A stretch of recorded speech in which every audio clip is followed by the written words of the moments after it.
if I had to pick out one thing like that was really instrumental to our success, it was, how we got started with my business partner, Aaron, who I mentioned, who's a YouTuber. That was really like enormously helpful to grow the business, right? Because the challenge that any company has, whether you're selling like chocolates or coffee or, fill in the blanks like socks, any consumer product where you're shipping directly to customer. I mean, the problem that everybody has is like having a voice in the market, right? I mean, it's really, really, really, really hard to have a voice in any market, like, and if you're just coming on, Matt Shields Coffee Company, like how do you get any traction at all? And so unless you have a mechanism to create a voice in the market, it's really hard. It's super, super hard. So I think like the one, it's all of the answers. It's all of the above. But if there was one thing, it was really the genius of my business partner, Aaron Marino, and his ability to have a voice in the marketplace and really start talking about our brand on his channels and with his consumers. And that really took us to, a certain level. The downside, if there is any, and I say this fully lovingly because it's not much of a downside, but the downside is that, you get to a certain point where you can only go so far with that. Right. And then, you have to take the training wheels off and actually, continue to develop your business. And it gets incredibly difficult. Hi, I'm Kelly Thornton with Tiege Hanley. I'm the founder and CEO, and we're trying to make as many men look and feel amazing as possible through our simplified skincare systems. At my dinner table as a child, unfortunately, was fairly quiet and a bit lonely, actually. The reason why is my parents were separated. My father worked a lot and then actually early on moved from Maryland, where I was born and raised, to Pennsylvania and eventually Connecticut. So it was a little quiet. My mother had a very successful professional career. She was in real estate. She sold antiques and wholesale. And so there was a lot of people out working. And so I spent a lot of time at home with my sister eating peanut butter and jelly sandwiches for dinner. Yep. No, love it. And would you say that you had any type of entrepreneurial influences growing up at all? Or is this, obviously, I guess on the real estate side of things, that's pretty entrepreneurial itself, but anything come to mind, as something you could hang your hat on as like, yeah, that probably did influence me? Yeah, I've never actually, I love the question, Matt, because I've never really thought about it in the early days of my childhood. So I don't know if there's anything that really influenced me there. I started my own business in high school. I started a painting company. And so, and I think that was just the same way a lot of entrepreneurs get into their first business, and they're probably frustrated or saw that there was a need in the market for a service or a product that they provided, and they thought that they could do it, better than the competition. And I think that's how I got started. I was working for another small company that seemed to be crazily disorganized. And I said, I probably don't need to get paid from someone else's hand. I could just, go out and start something myself. Yeah. So that's how it started. It was pretty early on, I was very motivated to kind of have my own business. And, I actually had a lot of fun in the benefit of it. And it wasn't planned out strategically, but it did allow me to, graduate debt-free from college and have some money in my pocket, which helped a lot, eventually getting married and being able to, help, start a great life with my wife financially, early on. So I think I'm very, very, very fortunate the way things started for me. Yeah. And I feel like you're kind of shortchanging yourself a little bit too, because, I feel like a lot of people do go through that exact transition, but, you did it so young as well, where, you kind of recognize like, I could do this better, right? It's something that a lot of people don't necessarily maybe ever even get to, right? But, they come to that conclusion and they take that step forward. And, again, you just did it in high school. So Yeah. that's fantastic. I think so the question you're asking is like an interesting, and I didn't think about it necessarily the right way, which is like, what influenced you early on to be an entrepreneur. And I think maybe it wasn't like another specific entrepreneur as much as it was just how I was wired as a person, and kind of really passionate about my career, and really passionate about working hard. And I think there were some things early on. We just talked about kind of the sad little Kelly sitting at a table by himself, but my parents did teach me the value very, very early on of hard work. And it was probably a bit out of necessity, because my mother seemed to, and I never actually confirmed this with her, but she seemed to give me a tremendous amount of work around the house, like right when I came home from school, and she was very demanding that I got it done. And I think the reason of it, I thought it was self-serving, that she wanted to know where I was after school. And she knew that if she gave me a lot of work and asked me to do it, that I'd probably be, staying out of trouble. So, that's my hypothesis. So, starting early on with getting used to working really hard is also, I think, another thing that, probably encourages people to become entrepreneurs. Yeah. Couldn't agree more. So what happened next, right? You said you went to college and, you graduated with no debt, but what was kind of your next steps after you graduated? Yeah. I, right out of college, I was very interested in pursuing a career in sales. And I was kind of this was 89, 90. I was kind of interested in technology, and there wasn't like a lot of technology on my radar. But IBM, I went to University of Connecticut, and I graduated from University of Connecticut. And IBM recruited there, and that was kind of like the technology play. I ended up with getting a job with a company called NCR. They were making POS systems for like restaurants. You go to your chain, TGI Fridays or Red Lobster. They were making the POS systems, and then they eventually got into these big ATM machines, and everybody probably sees the NCR, remembers the NCR logo on. But so I really wanted to be, in technology and in sales. And, but my career, actually, before I even entered and I accepted a position, I was going to work in Hartford, Connecticut. But before I even actually, I did accept that position. By the way, I don't recommend this to anybody. I think it's kind of not a good sign of character, but I ended up taking the job. But over Christmas, and I was going to start in January. Over Christmas, I was interviewing with my father's business. He didn't own the business, but he worked for a French company in New York. And he said, "Hey, why didn't you interview like to sell merchandising with the business I'm in?" And I'm like thinking to myself, well, gee, you never even mentioned it, right? I don't know, like if people, how fathers and sons, families get into business together. But I ended up taking that job. It was so I couldn't pass up the opportunity. There was a new sales training program going on with a half dozen people, and I was able to join it in January. I had to call up NCR and tell them I wasn't coming. They were really disgusted with me, as they should have been. But I ended up started in New York selling merchandising, and had a really great, and then went back to that very corporate mentality, which I value a lot, because I think I learned a lot from working for big companies. Yeah. And so as you went through that transition, where did the skincare line come from? Did you do create anything first before that led into the skincare line? Or is this something that, again, scratching your own itch, right? Like you had this need and didn't see anything in the market, and, you decided to do something about it.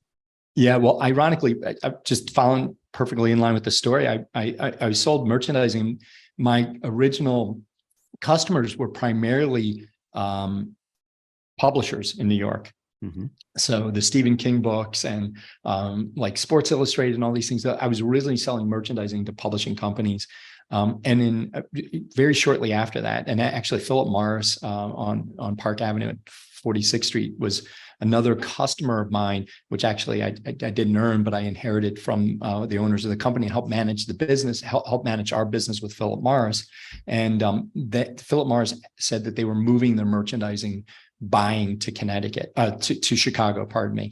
And so the owner of the company, again, I was supporting him in the account, said, "You're going to Chicago to work on this book of business. It's so important for our company. You're going to Chicago." And he said it jokingly, and I ended up in Chicago, trying to look after the Philip Morris business, which actually never materialized. I never was successful there. But there was another great company in Chicago, and it took actually several years before I did business with them. The name of the company was Helene Curtis, and they were founded by a family in Illinois called the Gidwitz family, and it was a multi-billion-dollar hair care business. And they weren't really into skincare, but they were really into hair care. And some of the brands you might remember, like Finesse, and Sunsilk, and then the Suave brand that they created. But they also had many other professional lines of hair care brands, like I can't remember them all off the top of my head, like Schwarzkopf or something like this.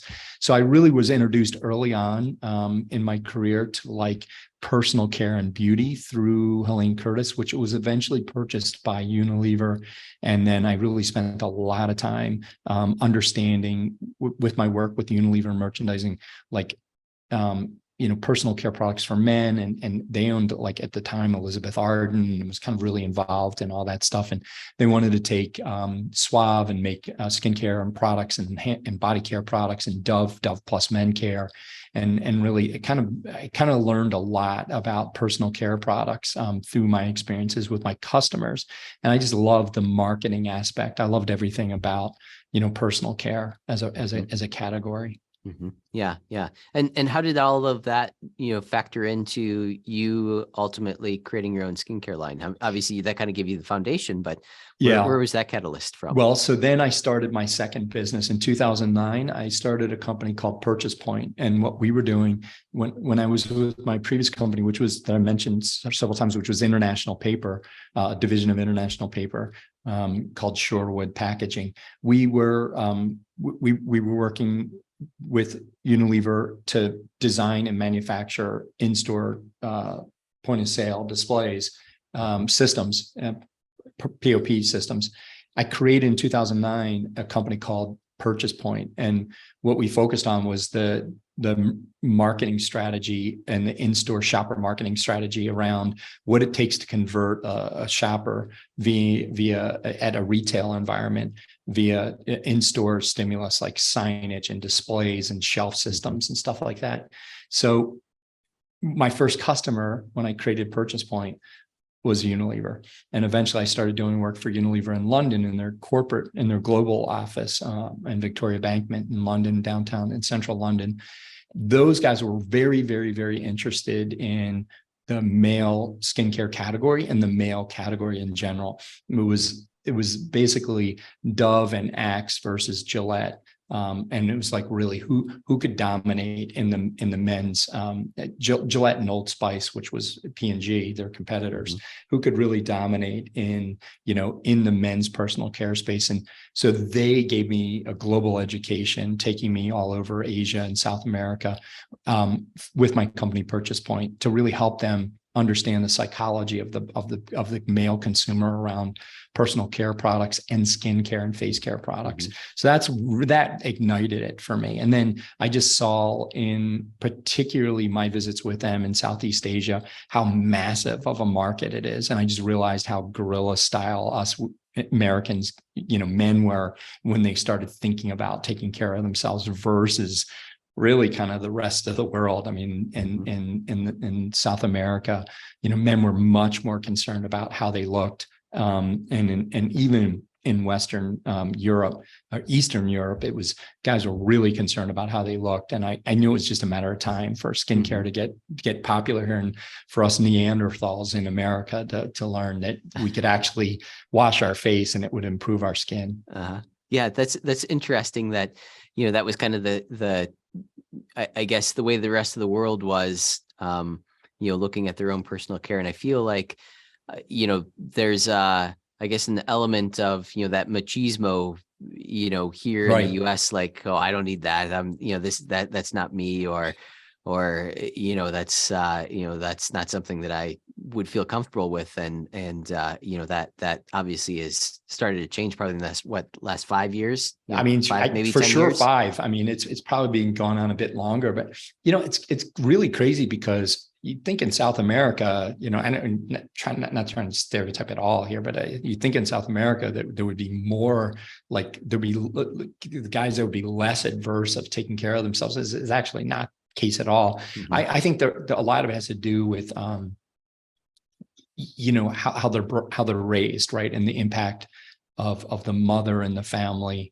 Again, I may be generalizing or stereotyping just a little bit here, but it's like American men just aren't taught about like self-care at all. I Mhm. mean, we just don't learn we haven't learned anything about why it's important to take care of yourself. And so in the last 10 years, and then actually with Purchase Point, we were in basically 3 segments of the market. We were in personal care, OTC pharma, and confection, basically candy and dog Mhm. food. Mhm. Mars was a huge global customer of Purchase Points. And it was probably, at least a decade ago that these big pharma companies kept on coming to Purchase Point with projects around personal care. And I was like, it took me a couple years, self-care. It took me a couple years to like understand what was going on here. But I think a lot of it is like the healthcare systems and everything that was going on in 2008, 2009 with Obamacare, and like taking more personal accountability for your own health. Mhm. And understanding that insurance, that the system's never going to be able to support the financial burden that could potentially put on it. So people, not just men, but people, and I say that because we're a men's skincare company, need to start investing more and taking care of themselves. And if they do, they could reduce the burden on society with the cost of healthcare. So I think like that actually started really coming into clarity for me in like 2000, 10, 12, in that time frame. But it took me a couple of years to really fully wrap my head around what was going on. But the concept of self-care is like huge right now. And that total wave, I don't think has even hit our shores yet. Yeah. I think people are like, it's going to take another 10 years for people to really just try to embrace this idea that it's super important. And it's the individual responsibility to totally take care of your health and to make healthcare decisions. And it's, and probably it was probably COVID had, is going to throw steroids on the whole movement. But we're just a part of the conversation. Teach Hanley is just part of the conversation about men taking care of themselves. Yeah. Interesting. So talk about the process of actually creating the skincare line. I mean, were you involved in all of these other companies, actually with product development and, the solutions and all of that? Or how did you find the right, distributors or the right manufacturers to be able to, create the formulas for you and all of that? Like that sounds like, for someone who doesn't have a background in that sounds like incredibly difficult, complicated to be able to figure out how to go about creating anything like that. Yeah. Well, so the very, very short answer is we created all our own formulas, and we own, and we have all the rights and proprietary formulas that we created, that we sell, the products that we sell, we owned. The opposite of that is that anybody, you could have a Matt Shields fill in the blank skincare, hair care company. Like in 5 or 6 months, you could go out to a contract manufacturer who already has developed products, and then you just slap your label on it. And a lot of companies do that. Yeah. And like, I don't want to sound like I look down my nose at that, and there are business cases to start a company that way. We didn't start that company that way. We started it through developing our own products. But to your specific part of your question about like, like, how do you do that when you know nothing about it, which I did. I'm not a chemist. As I described, I started in selling merchandising and understanding in store. There's a book that I just read called How to Think Like a Rocket Scientist by Varhol, Varol, Varol. He talks about basically, I'm probably not going to have it exactly right, but he talks about like kind of like first mover advantage and basically like the advantage that someone has when they have no prior knowledge to trying to solve a problem. Mm-hmm. And, you know, and there's something so freeing about that, right? Like what you don't know, which is like nothing, you know, nothing about doing this is a real strong advantage, can be a real strong advantage when you go to do things like develop your own products, because you know, you don't know anything. You're not asking about regulations. You're not asking about clean formulas. You're not asking about the chemistry that goes into it. You're not talking about, you know, you're not asking questions about stability in the packaging, and, you know, you're not thinking about different types of packaging and the orifice of the top and how the product's going to spit out, and, you know, whether or not it's going to spit out in a cake or, you know, a nurdle format. I mean, you just don't know anything. And there's something beautiful about that, you know. So if you're going to try to tackle a big complex task, there's something, I'm not saying I recommend this process, but there's something very pure about it. Yeah, it's interesting that you say that. And I feel like the way that a lot of people get into entrepreneurialism is, again, sort of like what you originally said, like, you know, you're painting, you know, this, I know I can do this better, right? And you already have all of the skills, you already know everything. And you almost get in your own way, right? Where you're, you know, you know that this is the way that it should be done. And, you know, I'm just going to go in and do it myself. Right. And you end up, you know, into that role of, you know, you basically become, you create a job for yourself. Right. And I feel like that's what a lot of entrepreneurs do, because they have this background where they understand, you know, how to do everything. But you know, and in that process, they break it down and they, you know, try to be as effective as they possibly can, but they're too in the weeds, they're too in the minutia. Whereas, like you're saying, if, you know, you don't know what you don't know, you're kind of going along the lines and, you know, directing people the way that entrepreneurialism should be. Like you shouldn't be in there doing everything yourselves. And, you know, it's because you don't necessarily even know, like you said, you don't know what you don't know. And, I mean, you're know, just grinding it out. You know, you're just tackling it and just trying to solve problems and come up with something that you yourself are proud of and you think you can sell, you know, and you think addresses a problem. So, you know, there's a lot of purity to it. And, you know, we did get, I shouldn't, you know, I give homage to, my business partner, Rob, and we actually have a chemist who's a very small partner in the business. And, you know, and we didn't know anything about chemistry. He just said he could make stuff. And, you know, and we didn't even know there's, you know, like it's when, you know, chemists, designers, there's like 30 different types of designers. Like, do you design bridges? Do you design buildings? Do you design, you know, logos? Like, do you design websites? Like, and so it's the same thing with chemists. And we actually, just by sheer luck, ended up bringing on a chemist that knew exactly what was going on in skincare. So there was a lot of luck there too. Yeah, interesting. And from the you know, kind of the branding perspective, obviously you probably came in more because of your, you know, your point of purchase experience and all of that. But talk a little bit about how you established what that brand, you know, was like in the first days. Like, is there an exercise that you sort of went through to be able to establish what the brand was going to look like so that you could communicate that to others? Because again, I feel like that this is something where, you know, people sort of fall down at this stage where they don't necessarily know even how to communicate all of these, you know, all these elements. Like I can see all the packaging and everything in the backpack there. Like, talk a little bit about that branding and, you know, that look and feel of the product and how you arrived at that, you know, at that end. Yeah. I mean, well, I had been very lucky because I had a lot of experience with in-store. So I'd been looking at packaging and in store, like how products look for a long time. We, by the way, are not in store. We're only available at Teej.com and on Amazon. Eventually, I think we'll have a retail presence. But so I already had in my mind, like what I felt, the brand should physically look like.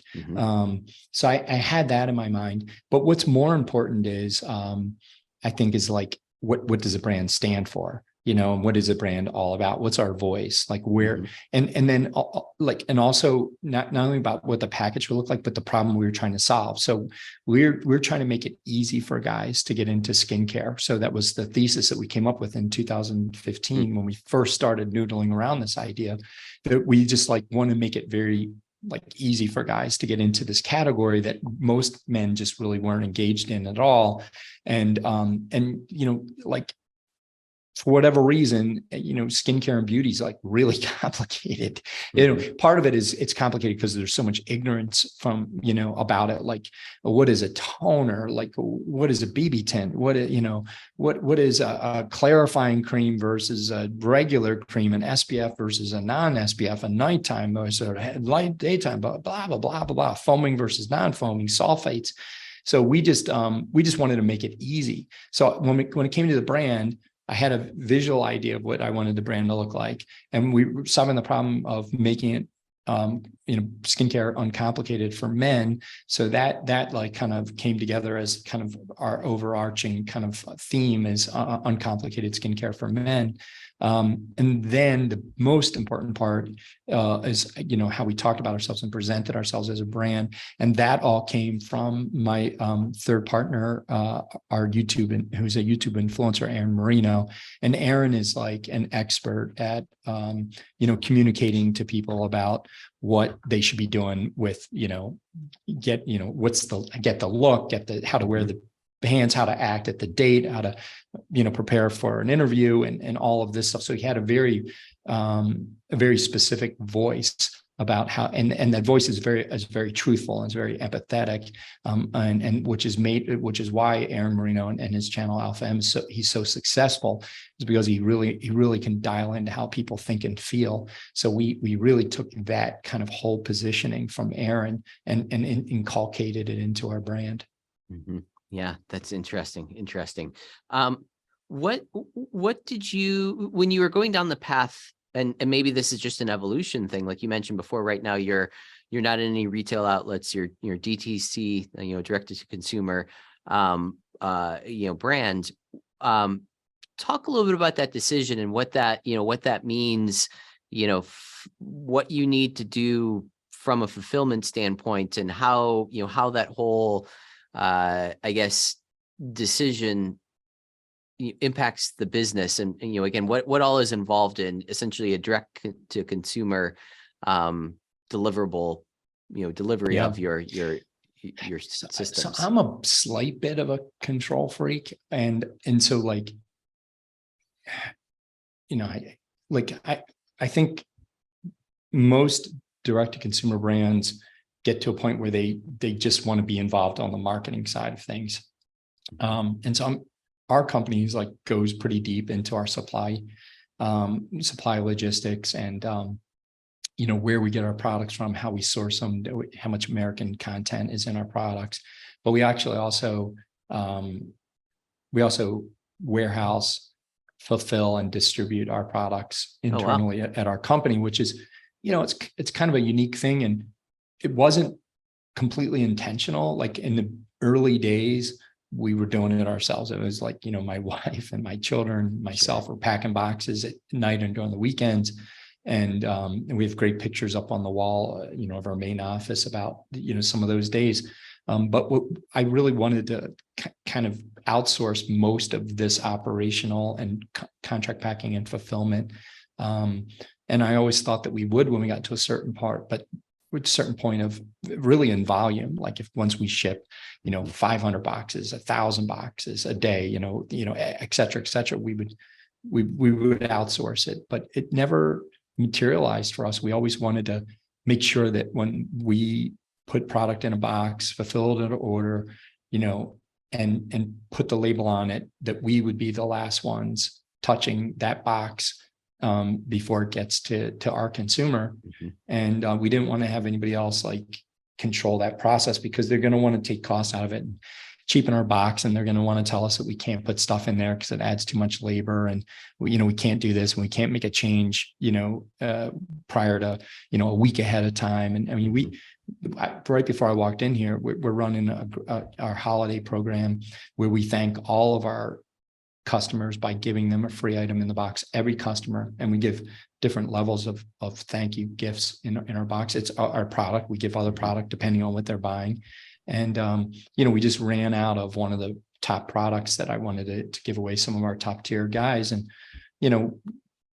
30 minutes ago, we just decided that we're going to pivot and do something else. And so we're packing boxes this afternoon, then it's going to go with this something else. Mhm. And, you just can't, you don't have that type of, most DTC companies don't fulfill their own. And when they get larger, they don't fulfill their own boxes, but we do. And, I think it's important. Yeah, that's really, and I completely agree and can see the value in,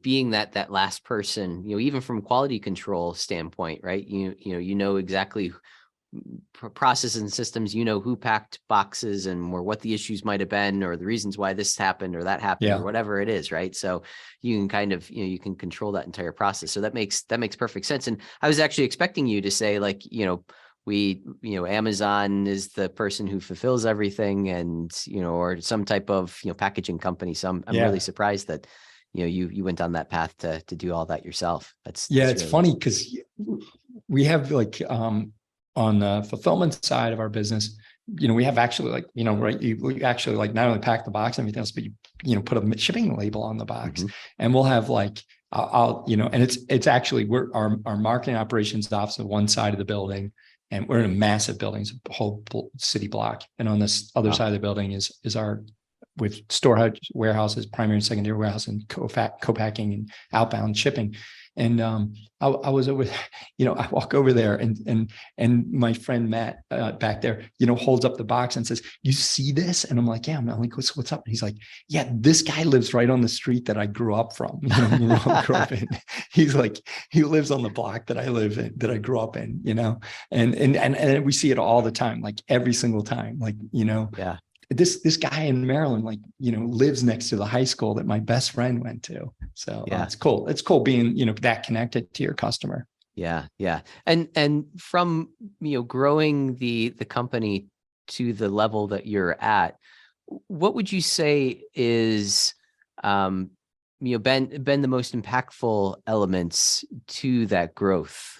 Would you say like marketing campaigns or whatever comes to mind? Is there one thing that you can say like, this was a great move that we did this, or that we, implemented this strategy or this system, or is it like all of the above? Like you're still trying whatever works, we're going to do more of, right? Like Yeah.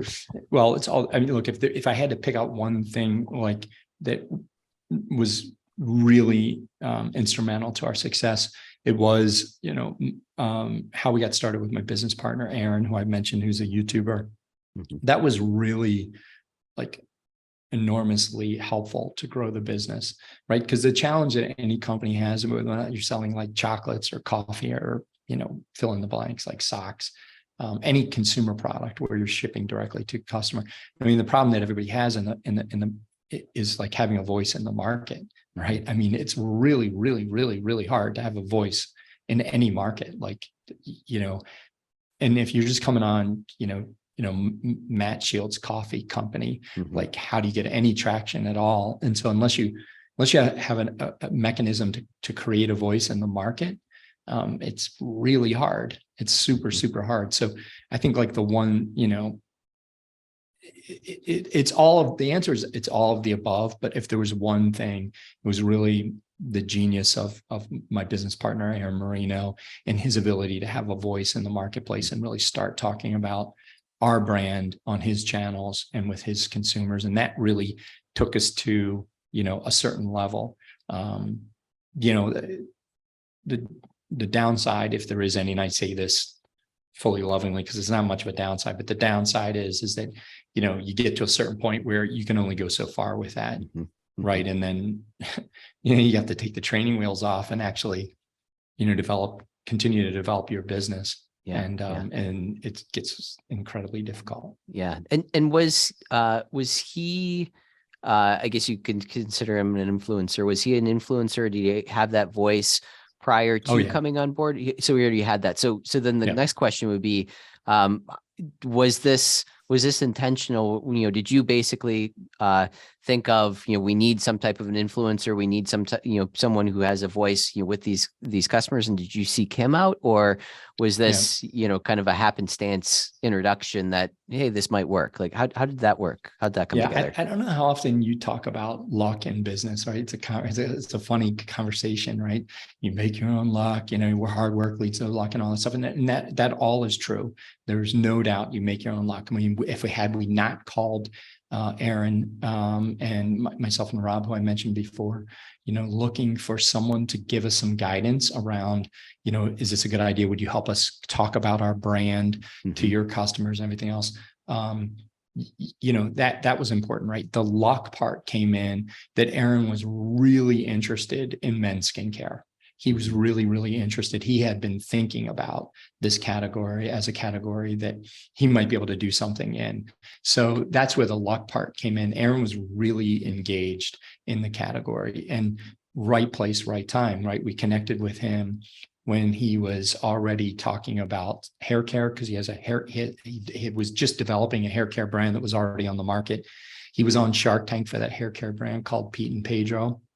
And so he was really thinking about skincare. So it was very fortuitous, very lucky for us that we reached out to him, number one, and that's where we make our own luck. But the luck is that he was really, really interested. So that was a great thing for us and for him. Yeah. Big time for him. And sometimes people think that it's daunting or too difficult to be able to reach out to, the people that they view as influencers and whatnot.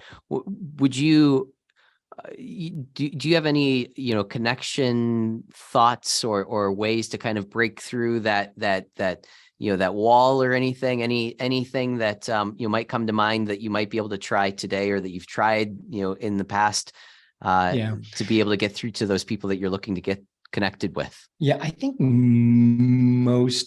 a lot of people are more approachable than most consumers think, or most business people think. A lot of people are more approachable. As you get up like the food chain, I think I've been trying to reach out to Charles Barkley about something. I can't connect with him to save my life. Yeah. I've tried everybody I know. Charles Barkley, if you're listening, could you please give me a call? There you go. You never know.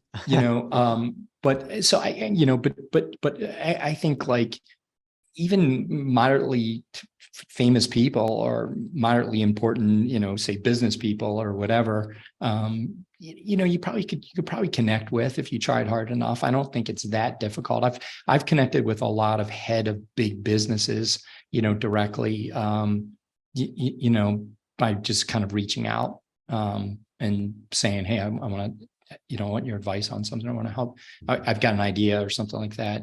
I've been pretty lucky. So I would encourage anybody. Now, look, be ready to for them to say no, and be ready to, to have to reach out to 10 people to get, maybe one to respond, but it's not an insurmountable task at all. Yeah. And I feel like it should be said too, that for the most part, most people want to help other people, and they want to, be able to see other people succeed. And obviously there's some of those people that, fall on the other side, but, you catch even those people on the right day, the right mood, they might, be willing to be able to help, as well. Right. So it's, keeping that in the back of your mind that, this isn't insurmountable. And, the worst thing that can happen is they say no, move to the next person and keep plugging forward. Yeah, I completely agree. I think if you believe that, human nature of humans are generally, built to be, helpful and nice, I would agree with that.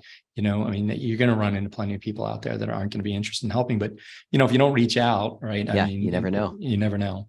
Yeah. You almost start talking yourself and creating, issues that might never ever be there. So you might as well just Right. go and do it and then find out Right. if there's any issue there or not, Exactly. right? Correct. So we've talked a lot about obviously creating the brand and whatnot, but talk a little bit about what the products themselves do, like some of the the success stories or before and after transformations. Like talk about what the product's done for people too. Like Yeah. go into some of those stories. I think that what the products do for people is what is probably one of the like most incredibly motivating things about our business. Like it's just incredible. I actually have a really great I don't think I can play it. I just got it yesterday. An unbelievable story. It was from Monday, a connection with our customer experience team and one of our customers who talked about, having challenges and how we helped them out over Christmas time. But to answer your question, I think like we probably get, we have over 1,000 interactions with our customers a day, and our customer experience team. And we probably get like every single day, like people writing in about how their skin is improved. Like they have better, healthier skin. They get compliments.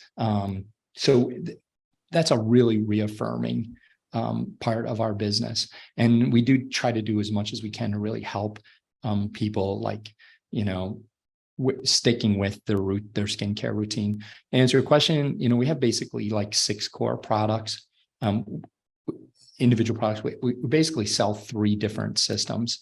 And we sell, an essential system, which is a face wash and a moisturizer, a couple different moisturizers, and a twice a week face scrub. It's an exfoliating face scrub. And it's just really easy. When you get up in the morning, you brush your teeth, you wash your face with our face wash. And you put a basically like a pea-size amount of facial moisturizer on. Our daily or morning facial moisturizer has an SPF in it. So, it doesn't matter where you live. It's been 7 days of clouds here, but you still get UVA, UVB. In Chicago, it's 7 days of cloud the last 7 days. And you still get UVA, UVB. So it has a very nice small amount of SPF in it. At night, you brush your teeth again, you wash your face, you put a moisturizer on before you go to bed if not too tired, and you will notice a difference in your skin. In 7 days, 12 days, you will notice a difference. So, and we get people that send us before and after pictures, like I said, regularly, like if not every day, every other day. So it's great to, to see how our products like impact people. What people do is they get compliments a lot. They'll be like, "Man, your skin looks good. Like, did you cut your hair? Like, what are you doing different?" And you're like, "I'm just washing my face and putting a moisturizer on." So we have an essential system that has those 4 products. We have 2 other advanced systems. One's got an eye cream and one has an eye cream plus a serum, plus those core products. And then we have some kind of what we call non-core face products, like bar soaps and body washes and deodorants, lip balms, body lotion, and an unbelievable product that's a below the belt powder that is absolutely flying off the shelves. We sold thousands of them in the last few weeks. So those are our products. Yeah. Love it. Love it. Yeah, that's really, really interesting. If people want to learn more about you, your products, your services, what would be the best way to reach out and get in touch? Yeah, if they want to reach out to me and they have a question about business or anything, I really do welcome that and try to make time for everybody. And they can reach me at Kelly Thornton. That's KELLEYTHORNTON at LinkedIn, or they can go to teej.com and check out all our products. We have, last time I looked, there were 7,000 some reviews of our products on teej.com. They can go to Amazon if they want and check out our hundreds and hundreds, thousands of reviews on Amazon. So, we'd love for them to engage with our website. We make it really easy for guys to get into skincare. Love it. Love it. Yeah. You're doing, I love the niche, and it's really interesting when you're able to take, that type of a category and sort of just explode, you're at the right place at the right time and Correct. being able to, just grow that into the brand that it's become is really, really cool. So thanks for taking the time and telling that story. So really appreciate it. Thank you.